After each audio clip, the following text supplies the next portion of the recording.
Patsy, Patsy Neville, welcome. We're here at the 12 o'clock Hill site in Belvoir. Okay.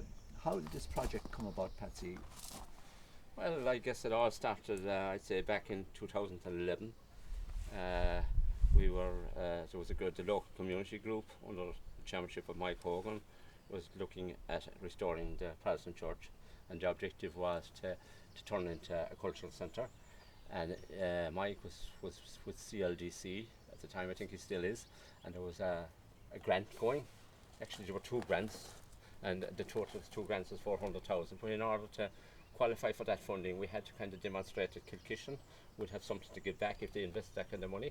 So the concept is, and it's floating around for a while, that Kilkishen is the gateway to East Clare. So we got the idea that it should be a kind of a hub for loop walks in the cultural centre. So we began to look at the opportunity we had for walking in the area, and the obvious one that came up was the 12 o'clock hills, because it's overlooking the village, you see it in the distance. So I've heard of the 12 o'clock hills, but that was kind of unique in the sense that the 12 o'clock hills. But so I took on the task of looking at the project and see what feasibility the 12 o'clock hills had to, study feasibility, see what it had to offer us. So from there I went up and I got involved with a guy that's in Clare Walks, I cannot think of his name at the moment, but and we went up and looked at it and had good potential. So from there we started a little committee together. And trails here, how many trails are up here now? Well, at the moment what we done was we developed a 5k short trail, they're looped walks. That was one of the stipulations, and it's kind of on that there's mostly heritage sites on it, so you could say it's a 5k heritage loop if you like. And then we have the longer 8.5k which brings you up to the upper hills. So we've one for kind of not so good walkers, and the other for people that are experienced walkers on the upper hills. Right, and you mentioned heritage there.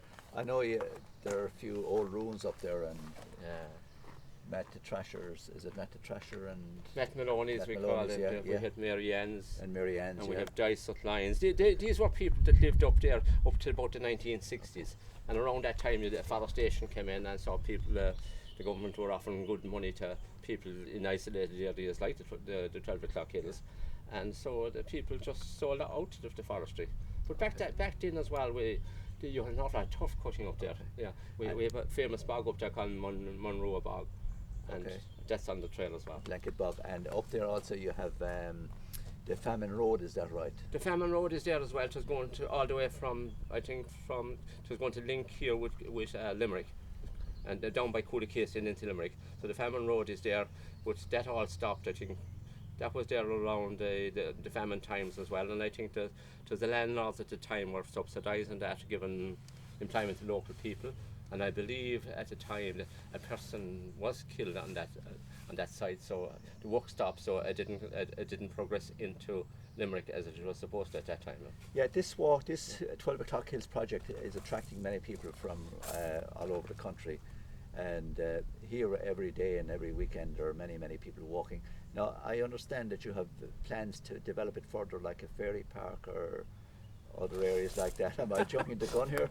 No. In actual fact, what we notice here is that we are attracting a lot of hill walkers, but we don't see that many young families. So ideally, if we could get the families onto the hills with the children. So one of our characters in the committee, his name is Dixie.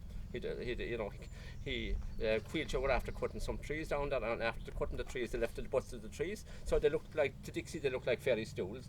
Great. So he began to develop, he began the tops on these stools and that, and we bought a few fairy doors. So he came up with that concept.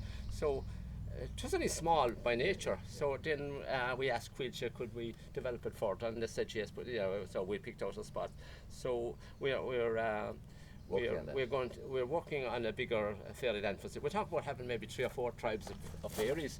We're going to call them we told them the Snatty Trail, the Snatty fairies, the Crag fairies, and the Belvoir fairies, and a concept like that to attract children. And there recently we were successful in getting a grant for this. We got 4,000 for the credit union. Good. St. Francis Credit Union, by the way. The 12 o'clock hills will have its own fairy tribes. It will have. I believe that these fairies are in conflict. We'll bring them from the different townlands. Well, that's we're just trying to work continuing it out. tradition. Yeah. Well, So- okay. So anyway, today I'd just like to say thank you to Patsy and the 12 O'Clock Hills project.